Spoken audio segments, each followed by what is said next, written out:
Hello, Incarnation third graders. Here we are on week 6 of our reading stories. I hope that your family continues to be healthy and safe as we continue our distant learning.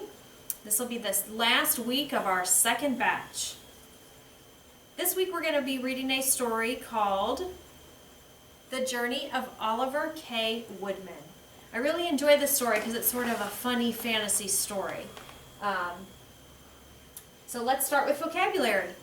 I'm on page 268, so go ahead and get your reading book and follow along. We're going to be doing some vocabulary, and then we'll read about half the story together, and then I'll leave you on your own to read the rest.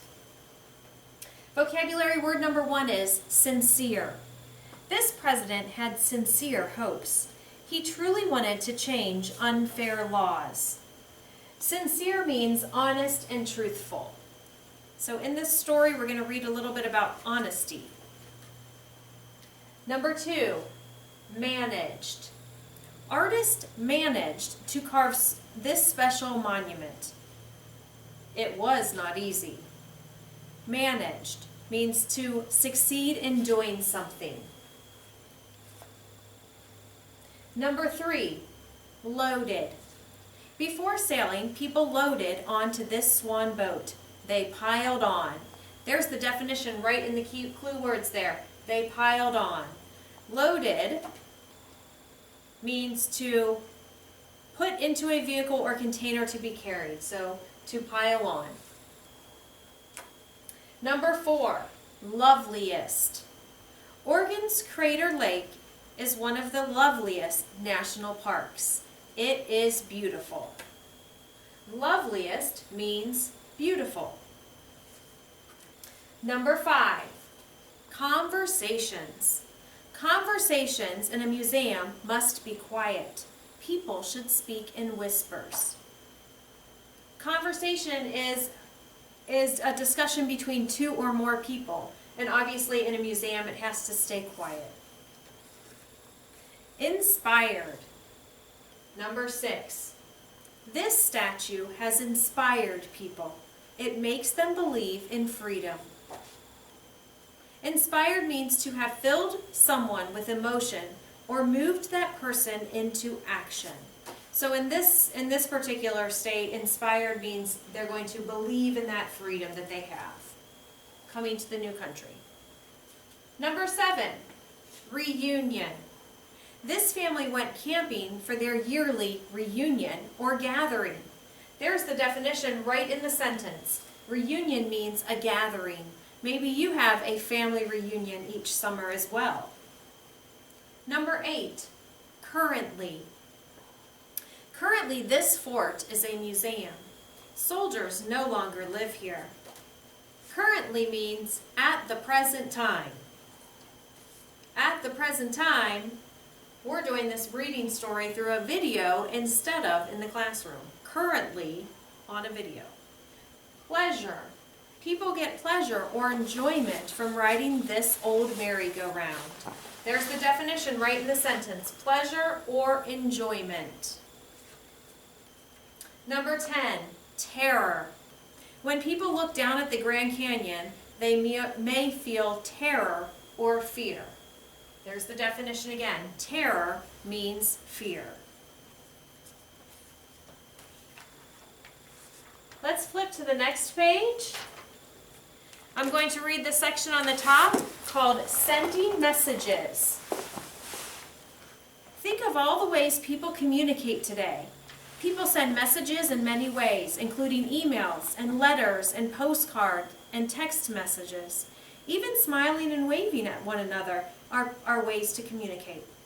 Most animals send messages to each other too. Birds call to each other. Dogs bark warnings and wag their tails to say hello.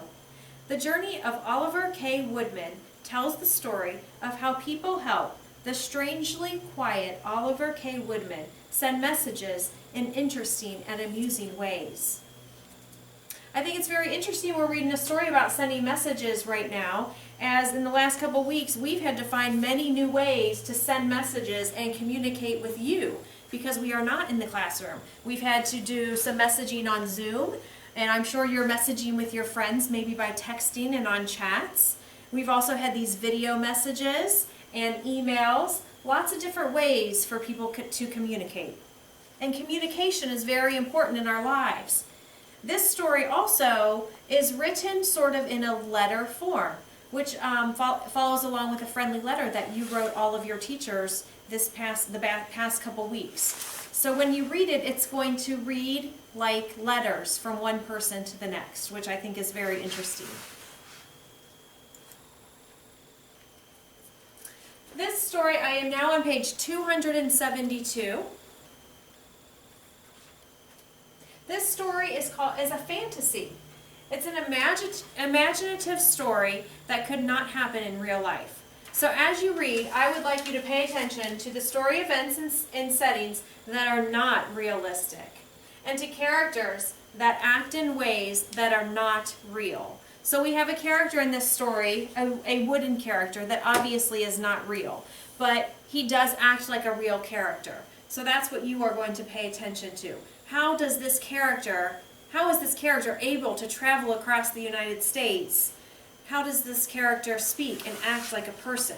And how are the events that this character goes through similar to the events in your real life, to the real events you would have in your life?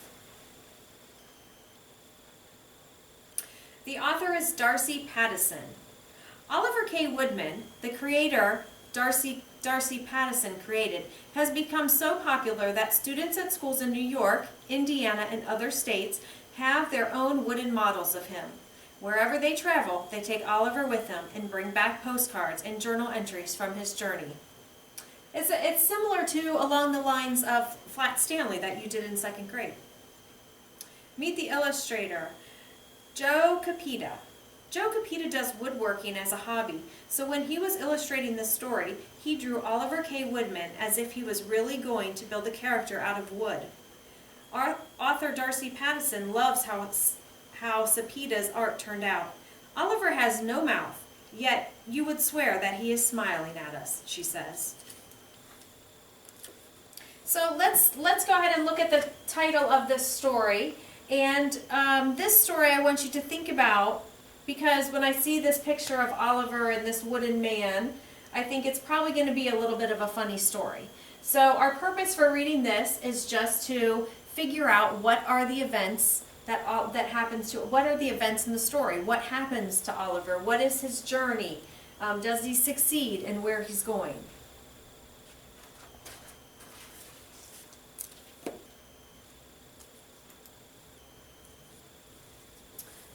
We're going to begin the story on page 274.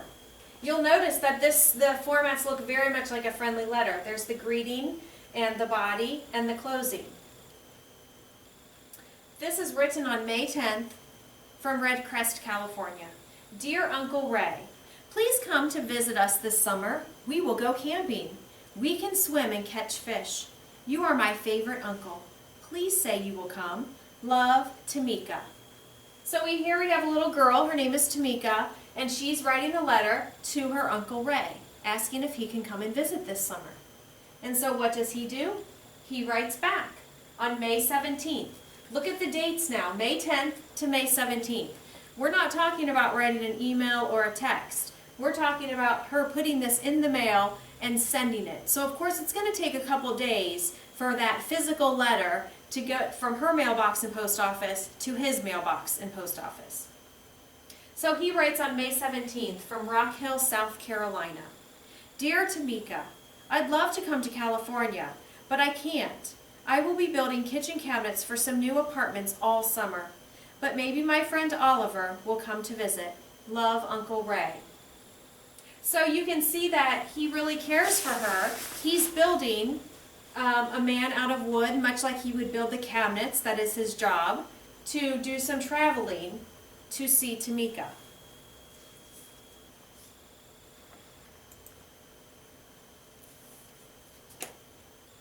Page 276. Dear Traveler, I'm going to see Tamika Schwartz, 370 Park Avenue, Red Crest, California, 95569. Please give me a ride and help me get there. If you don't mind, drop a note to my friend Raymond Johnson. 111 Stony Lane, Rock Hill, South Carolina 2973. He wants to keep up with my travels. Thanks, Oliver K. Woodman. So obviously this is a funny story because now Oliver is writing a letter. He's writing a letter to a traveler that he's asking to pick up from himself, saying, I'm going to visit the niece, Tamika, and I would like you also to write letters to my creator, Raymond, to tell him about my journey so far. So here is Oliver starting his journey, and it says California or bust. So he is on his way.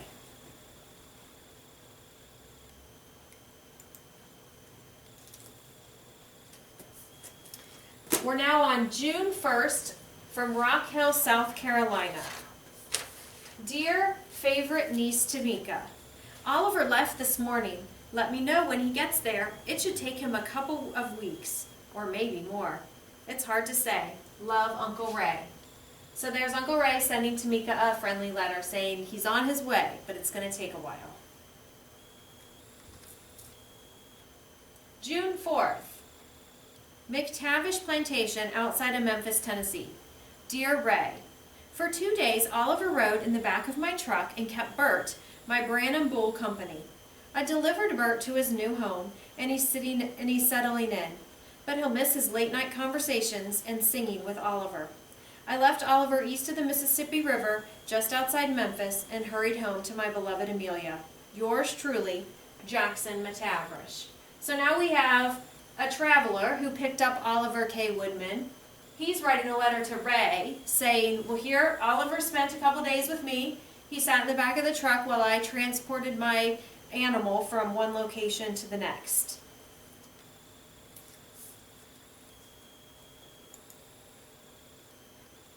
I'm on page 281.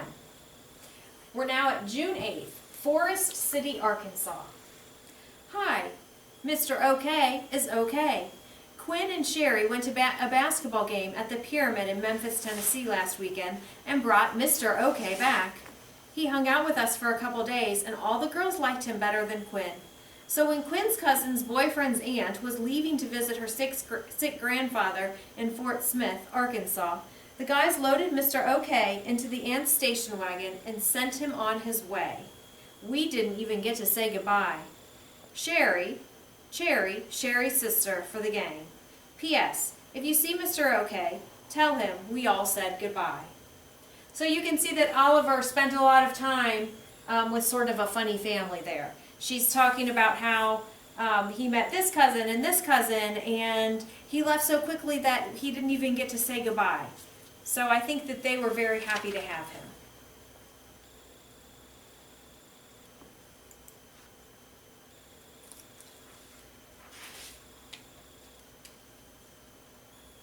So now we're at June 11th, Albuquerque, New Mexico. Hey Ray, I drive a morning van for Southeast Moving Company. I picked up Oliver at the Arkansas border and then drove west to Oklahoma City, Oklahoma, south to Dallas, Texas, northwest to Armadillo, Texas, east to Panhandle, Texas, then west again to Albuquerque, New Mexico. He's an easy fellow to travel with and never needs bathroom stops. He doesn't care where we eat, and he stays awake with me all night. I'm sorry to see him go, but this week the company is sending me east to Wichita, Florida. Trucking along, Bobby Joe. So there's another letter from one of the travelers back to Uncle Ray to let him know that Oliver is still traveling on. And of course he probably would have liked to keep him with him, but he was going the opposite of direction where he was going to Florida and Oliver still needs to get out to California.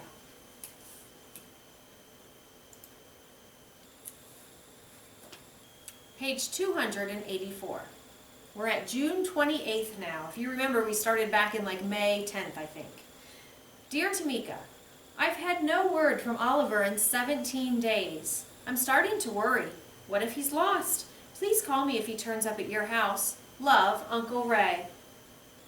So you can tell that Uncle Ray is a little bit worried about Oliver. He sent a letter to Tamika saying, please let me know if he gets there, because he hasn't heard anything from him. July 1st. Dear Uncle Ray, no word from Oliver. Are you sure he's really coming? I still wish we could see you. I asked Mama if we could come visit, but she said it costs too much. Daddy says he can't take off work that long. Ever since I asked, Mama keeps looking at family photo albums. When she sees your picture, she says, "My baby brother. Love, Tamika." So this part shows how much Tamika would really like to see her actual uncle, either by going there or having her uncle come there, as well as her mother, because it's her mother's brother.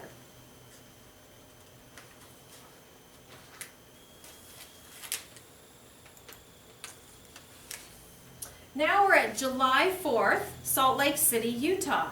Dear Raymond Johnson, my grandfather found Mr. Woodman in the middle of the reservation in New Mexico. Poor fella, a mouse was building a nest in his backpack. We don't know how he ended up way out there, and he's not telling. Grandpa brought him to Utah to join me in the 4th of July parade. I got so tired of smiling and waving at the crowds, but Mr. Woodman's brave smile inspired me. I just sent Mr. Woodman off with 3 sisters. They looked like such nice old ladies, so I know they'll take good care of him. With all my love, Melissa So, Miss Utah. P.S. I've enclosed an autographed picture.